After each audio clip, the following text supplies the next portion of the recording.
Okay, so today I'm going to show you how to replace your location splash wallpapers in your ROM hack. These are also known as location previews, and there's a bit of a trick to doing them. Now, the software that you're going to want to use today is called Tilemap Studio, so I'm going to assume that you can find that on the internet just by typing in Google. And I'm also going to assume that you've drawn some pixel art for these. So for example, mine are stored here, and today I'm going to try and replace Slowpoke well. Now in my ROM hack I'm doing a new Pokedex, so it makes sense that I would want to change the Pokemon that appear in these. Now the first thing that this software is going to output is called a tile set. This is a scrambled up version of your location splash. It's done so in a way that the DS knows how to store. So we're going to choose a place to save it. For me, this folder is good, and I'm going to name it like so because it's going to help me place it back into the file system of the DS. Now, apart from the scrambled up tile set that you're going to get, you're also going to make a tile map. And this is the instructions to unscrambling that tile set. It's called an RCSN, or actually a lot of file explorers read these extensions backwards. So it's an NSCR. It's a Nitro Screen Resource. You're going to want to keep it on this NDS tile with this 8-bit per pixel palette. This means that we can have 256 colors in total. And the palette itself over here, it's actually going to be stored within the image. It would be good if you can click this color 0 and we'll get this nice pink color, which we can use to actually make our borders. Now you might be wanting black borders, and I wouldn't fault you for trying to set the color to this black over here, except the problem is that this never works for me. It's always going to be white, and pink is a nice recognizable color that I can use here, so I'm going to leave it as that. I'm going to click OK, and it's going to convert all of those files, and like I said, we're going to want to change these borders, otherwise, annoyingly, in our game, they will show up as transparent, because the first color in any palette is going to be the alpha, or the transparent color. So I'm going to replace it with one of these pinks. You can right click this, and then you can go to the white tiles, press Ctrl and left click. If you wanted to see which tiles are being used, you can simply right click any of these and it should show you where these tiles are used specifically. If I right click this pink one, you'll see that all of the ones for the borders are being used and repeated. I'm going to click on save here quickly. Now it's time to go into Tinke. This is your file explorer for the DS. And the next thing I'm going to assume is that you have used DSPRE before and you have an output folder of your ROM. For me, this is called test, and you're going to want to go into your NARC directory. So go to data, A, 1, 5, and finally 0. This is the NARC that stores all the location previews. You're going to want to decompress it by pressing D. Now this is where the naming kind of helps. I've set mine to be somewhere around here. Now to view any of these palettes, you can press space, and for these bins as well, you're going to want to press D to decompress them. For every single location splash, you're going to have one palette that corresponds to it, one tile set that looks scrambled, you'll know because it says type tiles, and one tile map that helps it put it back together. This is known as type map. Now the first thing I want to do here is go back to my tile set. I'm going to click on replace palette, and I'm going to import the new tile set that I just made. So I saved it here. and I'm going to import that. That looks pretty good to me. The next thing you want to do is click on your tile map, and instead of importing this one, we're going to change the file. Now, Tilemap Studio made this Nitro screen resource for us, so we're going to select it and open it. And that's all you need to do there. But as promised, your borders are still going to show up as pink.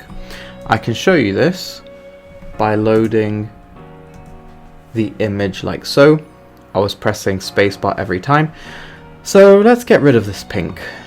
You want to go to your palette, and to make sure that the game doesn't crash, you always want to fill your colors so you use the full 256 with all these blank black pixels.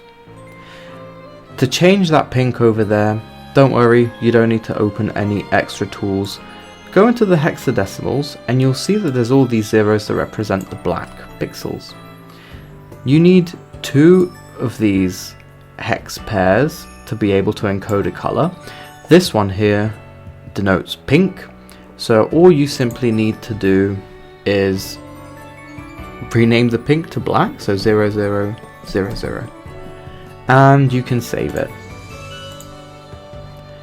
And if we view this file again, either by pressing space or view, we can see that the pink has now disappeared. It's no longer in our tile map, and we have nice black borders. So here's what you need to remember to do. Make sure to pack each of these bins. The palette is fine, that doesn't need to be unpacked. And when you want to save, you can go to your NARC and pack that as well. Now, to save these changes to your game, you're going to want to open DSPRE. Open the folder where you store your DS ROM hack. So for me it's in test.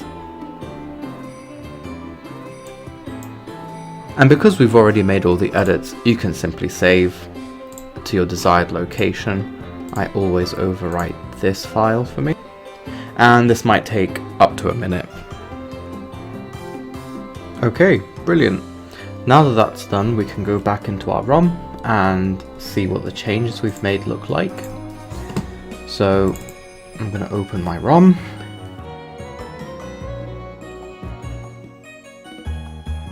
So there we go, that's worked. There's a Galarian Slowpoke in the splash. Now here's the main problem. Your palette is actually responsible for rendering some of the background. So as you can see here, everything that's white is going to show up. This is very likely to happen when you go into caves, as opposed to a forest, for example.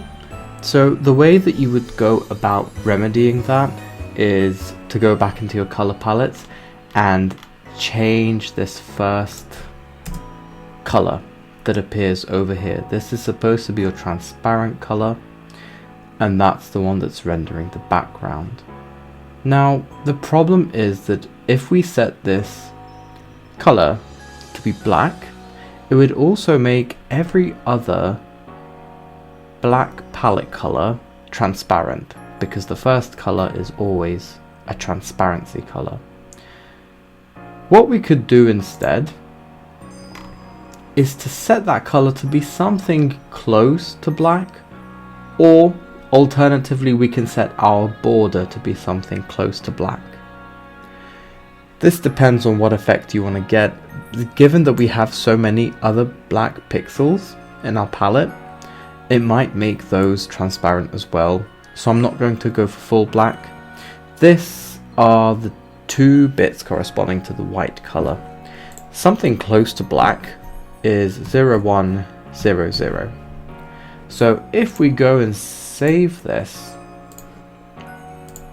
and we view this again, we can see that we've changed the white pixel to something that should be close to black but not actually black. We're going to pack this again. We're going to see if it's made any difference. So the splash screen still looks good, and so do the background colors. I can tell that that is slightly different. unfortunately. It's like a very darkish red. So maybe 0100 isn't actually as close to black as we thought. Maybe you'll want to try using 0100 for your border instead, and the main color can be black. Again, just be careful that your palette doesn't use other black colors, otherwise they will also turn transparent. The final thing that I will point your attention to is sometimes in Tilemap Studio, when you import a certain location splash, it might not create any of these extra blank tile sets that we can use. And in that case, what you're going to want to do is to import your image, say for example this one, and make sure you check blank tiles use ID. The default one is fine already, but it's going to give you extra pink pixels that you can work with. I hope that's helped you a lot. Have fun ROM hacking and try to enjoy it, because it can be a very difficult experience, especially when there are not that many resources out there to help you. See you later.